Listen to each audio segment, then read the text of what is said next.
Hi friends, hope all doing good. இன்னைக்கு என்ன video பார்த்தீங்கன்னா இது ஒரு பிரேக்ஃபாஸ்ட் ரெசிபி தான். அனில் பிராண்டோட சேமியா, மில்லட் சேமியா, சோளம் சேமியா இது எப்படி பண்ணுறதுன்னு பார்க்கலாம். இங்கே என்ன கொடுத்துருக்காங்கன்னா இதை வந்து ஒரு 2 minutes plain வாட்டரில் சோக் பண்ணணும்னு சொல்லியிருக்காங்க. நான் 2 minutes plain வாட்டரில் சோக் பண்ணி ஃபில்டர் பண்ணி எடுத்துட்டேன். இதை வந்து ஒரு இட்லி பாத்திரத்தில் இது மாதிரி போட்டு வச்சுட்டு நம்ம ஆவியில் வேக வச்சு விடலாம்.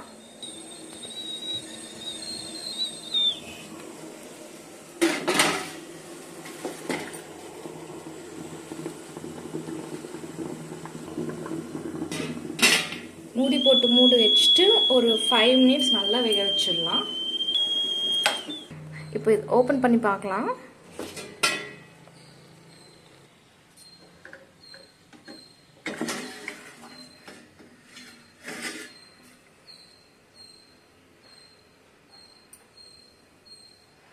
நல்லா வெந்து வந்திருக்கு. இடியப்பம் மாதிரி தான் இருக்குது இதோட டெக்ஸ்சருமே.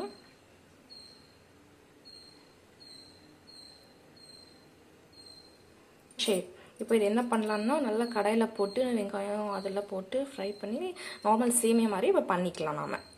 சரிங்க, இப்போ பண்ண ஸ்டார்ட் பண்ணிக்கலாம். இப்போ ஸ்டவ் ஆன் பண்ணிட்டு கடாய் கொஞ்சம் சூடாகட்டும். ஓகே, இப்போது இதில் வந்து ஒரு 2 ஸ்பூன் கடலெண்ணெய் போட்டிருக்கேன். இதில் தாளிப்பில் போட்டு சேர்த்துடலாம். கொஞ்சம் கடுகு போட்டுக்கலாம். கொஞ்சமாக கடுகு இது வைக்கட்டும்.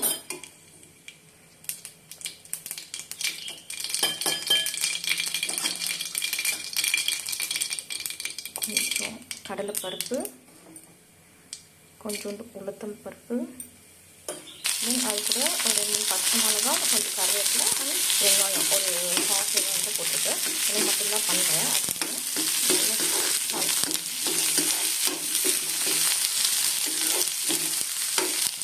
நல்லா ஒரு கண்ணாடி பதம் வர வரைக்கும் நல்லா ஃப்ரை பண்ணிக்கோங்க.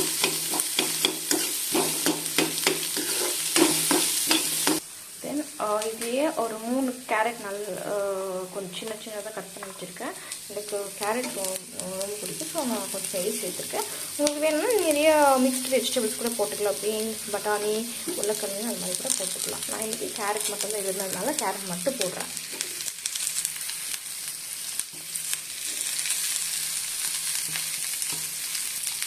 இதில் நீங்கள் எக்கு கூட சேர்த்துக்கலாம், நல்லாயிருக்கும்.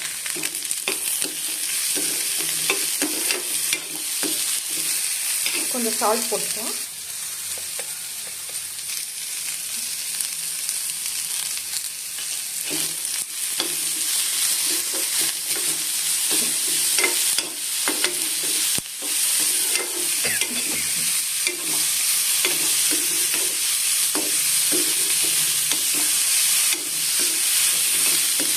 இப்போது கேரட் வேகிறதுக்கு கொஞ்சோண்டு அதுக்கேற்ற மாதிரி தண்ணி விட்டுக்கலாம். இதில் போதும். கேரட்டு மட்டும் நம்ம சேமியா ஆல்ரெடி ஆவியில் வேக வச்சு எடுத்துருக்கோம். ஸோ அதனால் கேரட் மட்டும் வேகிறதுக்காக தண்ணி ஊற்றிக்கலாம். நல்லா வேகட்டும், நல்லா சாஃப்டாகி வரட்டும்.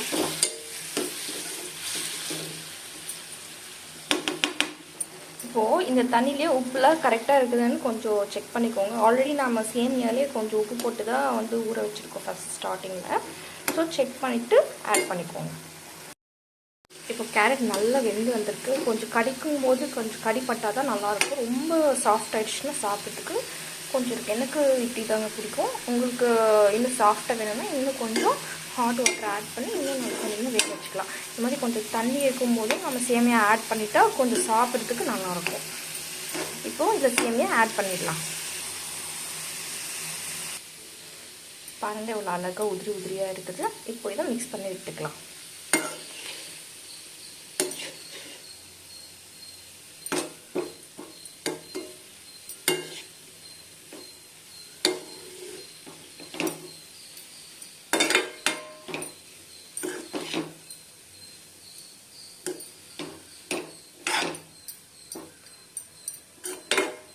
ஃப்ளேம் கொஞ்சம் மீடியம்லேயே வச்சுக்கோங்க. ரொம்ப ஹை வேணாம், ரொம்ப லோ வேணாம். நல்லா மிக்ஸ் பண்ணிவிட்டு ஃப்ளேம் ஆஃப் பண்ணிடலாம். இதை நான் இப்போ தான் ஃபஸ்ட் டைம் ட்ரை பண்ணுறேன். நீங்களும் உங்களுக்கு ஏதாவது சிம்பிள் அண்ட் ஹெல்த்தியாக வேணும்னா இது ட்ரை பண்ணலாம்.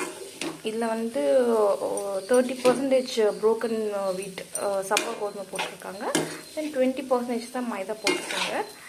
நார்மல் சேமியா விட இது கம்பேர் பண்ணும்போது இது கொஞ்சம் ஹெல்த்தி தான்.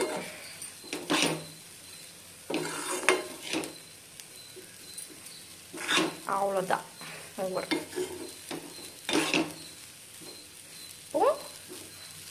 உப்பு செக் பண்ணிவிட்டு கரெக்டாக இருக்குதுன்னா ஃப்ளேம் ஆஃப் பண்ணிடலாம். உப்பு பத்தலைன்னா கொஞ்சம் லைட்டாக தூவி விட்டு கொஞ்சம் ஒரு லோ ஃப்ளேமில் வச்சுட்டு நல்லா மிக்ஸ் பண்ணி விட்டுடுங்க. Okay, bye friends.